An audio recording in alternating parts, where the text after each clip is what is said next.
After months of uncertainty, cricket will make a comeback at the iconic Chinnaswamy Stadium in Bengaluru on March 28th, when defending champions Royal Challengers Bengaluru will take on Sunrisers Hyderabad, kicking off the 19th edition of the Indian Premier League. The venue had been barred from hosting cricket matches after 11 lives were lost in a tragic stampede during the RCB's victory celebrations on June 4, 2025. This makes the reunion between the team and its fans bittersweet, with an added layer of anticipation about the safety and security protocols this time round. What was the timeline of events that led to the eventual nod to the Chinnaswamy to be able to host IPL matches? How close was the RCB to picking another city to play this season? What is the road ahead for cricket spectatorship in Bengaluru?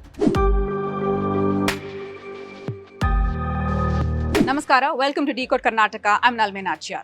To discuss more about how RCB's return to Bengaluru was made possible and the safety upgrades that the stadium has seen, we have with us today the Hindu Bengaluru special correspondent for sports, Ashwin Achal. The inaugural match of IPL 2026 is set to kick off next week. And this happened after the Karnataka government gave final approval to the KSCA, the Karnataka State Cricket Association, following implementation of safety overhauls that were suggested by the Justice Michael D. Kunal Commission, right? Can you take us through some of the changes or the upgrades that have happened so far? So there have been quite a few major changes. The first one and the most important one is that a lot of areas inside the stadium have been converted into holding areas. Yeah. Now the logic behind converting these areas into holding areas is to try and keep the big crowds as much as possible inside the stadium as opposed to on the roads, because if you remember the stampede that happened on the roads. So the logic is now to keep as many people inside the stadium complex, which would make it easier for the KSCA and the organizers to sort of have all the crowd control measures inside. Okay. So what has now taken place is that the old NCA campus, which is on the other side there, has now been converted into a large holding area, as has the tennis courts, which is on the other end near the Cubbon Road area. Okay. So what happens is, if you are paying spectator, you would now scan your ticket, you will enter the stadium first, and then after that you will be kept there and the queues will happen inside the stadium complex in these holding areas, after which all the security checks and further ticket checks and things will happen. Okay. And then you will be able to enter the stadium where you are seated. Okay. That is the one major change. The second one is there's been a widening of all the gates. Okay. Previously, the gates were a bit narrow, which is, it almost like a bottleneck. We don't want bottlenecks to sort of manage the crowd. So what they've done is they've widened the gates to 6 meters. Therefore, entry and exit would be a little more easy. Okay. That is the second major And this change. has happened to all gates? All gates, and there's also been a shift in gates. Okay. Now we will not have entry gates on the Queen's Road. Okay. All of them have been moved to the Cubbon Park area. Right. Two reasons. They want to sort of centralize the entry and exit points and make it in one particular road, which would be easier to manage. Second, they've also taken inputs from the traffic police who say that if you have multiple entry points, especially there on the busy Queen's Road, it adds to the traffic and therefore it could lead to some chaos when it comes to traffic management. For more details about what changes have been made and to also speak on what further long-term upgrades will be made to the stadium, we spoke to Vinay Mrutyunjaya, KSCA spokesperson. As you are aware, the Home Minister had set up an expert committee. The expert committee had gone into the details and made certain recommendations considering the safety of the spectators. So whatever the recommendations had come, whatever could be done for the first match in phase 1, we have achieved almost whatever required to be done under phase 1. There are certain things which couldn't be done because of the paucity of time. Some requiring a structural changes. Some requiring with respect to the fire force, with respect to the office block, which is going to operationally affect us. Those are the things which takes more than 3 months time to even look into and put it into operational. Those are the things we have taken in the subsequent phases.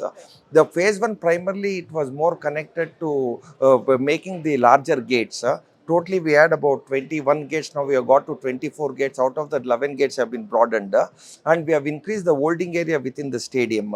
And our B ground, substantial portion of it is used for the purpose of the holding area. So in terms of entry exit, So it is more smoother and more seamless compared to what it used to be, because of the size of the gate has been increased, number of gate has been increased, and the entire spectators are spread over different gates to enter the stadium. And also we are opening the gates, almost planning to open 4 hours before the match. However, an official announcement will be made shortly when the gates will be opened before the start of the match. As of now, there is no restrictions or limitation with respect to the number of spectators. So the full stadium is operational, and RCB is the one who is hosting the matches. I think they are going for full stadium capacity. So the expert committee has given a positive report telling that we have concluded whatever required under the phase 1, and whatever required with respect to the spectators' safety is concerned. They have asked to see that we follow the SOPs what is been there. So that has been already handed over to RCB, who will definitely be considering those things. As a stadium owners, whatever required, KSC I'm sure will consider all safety aspects of the spectators. In the run up to the final clearance, there was a lot of back and forth between the multiple stakeholders that were involved in this issue, right? Who would you say led this from the front? Who took the lead? I would say, without a doubt, it is the KSA which took the lead. The KSA elections, which just happened a few months ago, this issue, that is the Chinnaswamy Stadium being returned to its former glory, was the central theme in the elections, which was, of course, eventually won by the team led by former India fast bowler Venkatesh Prasad. The key here is, for the KSA, is to bring Chinnaswamy back into like mainstream cricket. Now, the IPL, it's just one of the many events that the Chinnaswamy Stadium can host. Right. Yes, of course, it is the most high profile and the most sort of recent event, and therefore there was urgency given to the IPL. But apart from the IPL, the Chinnaswamy Stadium, as you know, is an iconic stadium because it also hosts a lot of international matches. And we have a long history of the Chinnaswamy Stadium being almost like the epicenter of Indian cricket when it comes to hosting, memorable matches.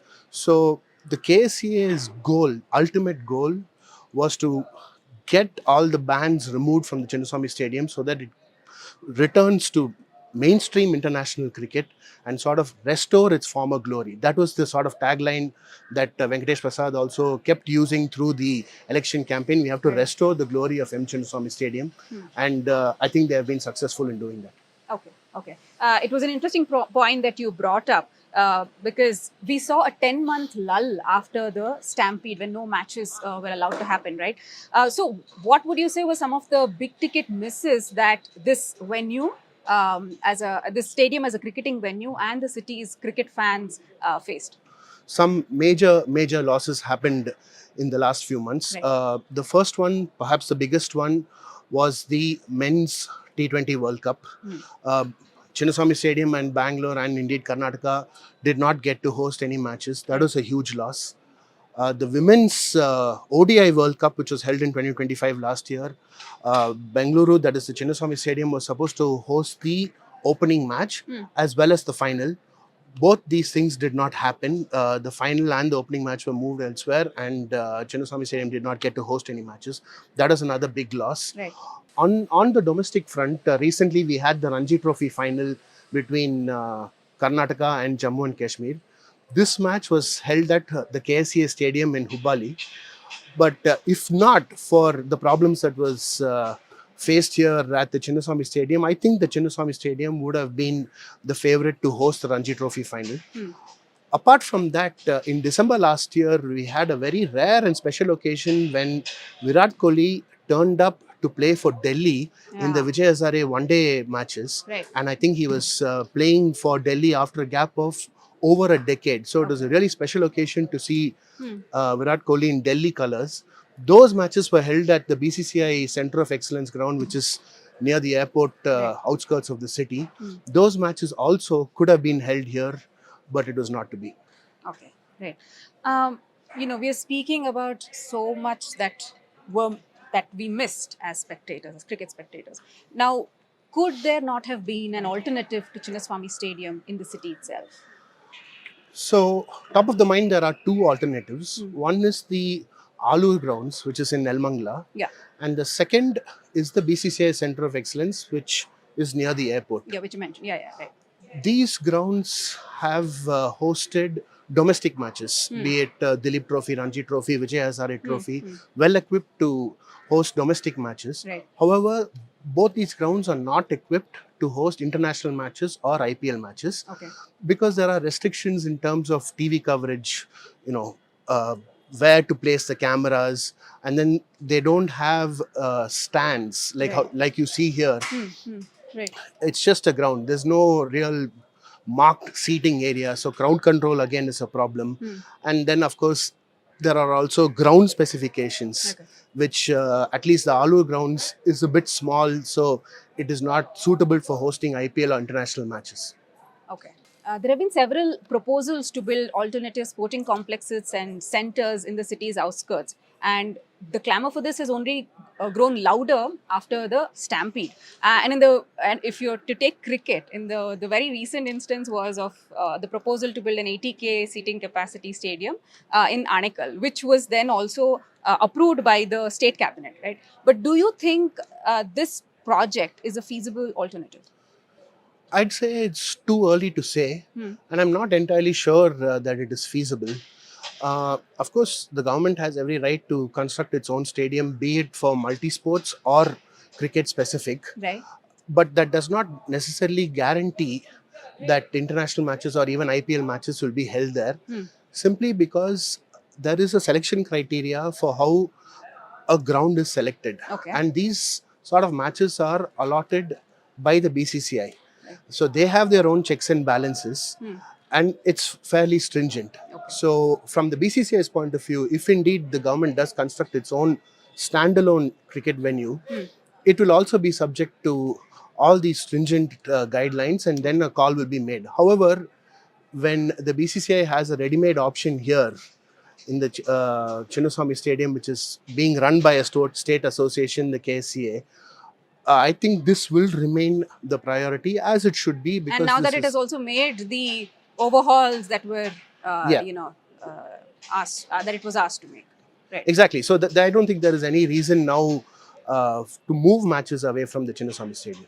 Okay. How close would you say RCB was to not playing at this venue this season? RCB did explore quite a few options. We know for sure that they did visit Pune. Pune was one of the options. Okay. Raipur, of course, is an option. And in fact, because they have already committed to playing in Raipur earlier with the Chhattisgarh government, 2 matches are going to be held in Raipur and 5 matches here. Right. So for RCB, for its part, they did explore other options, and they were prepared. This also comes back to the earlier point about the onus was on KSCA and KSCA alone to get approval for the Chinnaswamy Stadium, because RCB may have other options, Right. but for KSCA, the Chinnaswamy is the ultimate venue, Right. and therefore the onus was on the KSCA to get these approvals. Right. Okay. And now that the decks have been fully cleared, what do we expect on opening day? In normal circumstances, the season opener is the RCB Unbox event, Right. which is a sort of a fun event which is held almost exclusively for the fans. We haven't had any confirmation about the Unbox event yet. Okay. May or may not happen this season. But the opening night is the crucial night, whichever way you look at it. That is the first big test for the KSCA, for the police, for the government, for RCB and all the other stakeholders. That is when we will know if all these structural changes, organizational changes have really made a difference, and indeed the crowd that comes here to the Chinnaswamy Stadium can be guaranteed a safe and enjoyable experience. The IPL 2026 season is scheduled to witness 5 RCB matches in Bengaluru. But before that, on March 23rd and 26th, the 2 mock drills will give us a better idea into the organizers' overall preparedness. So stay tuned for all the updates. I'll see you in the next episode of Decode Karnataka. Until then, follow The Hindu for more such stories and videos.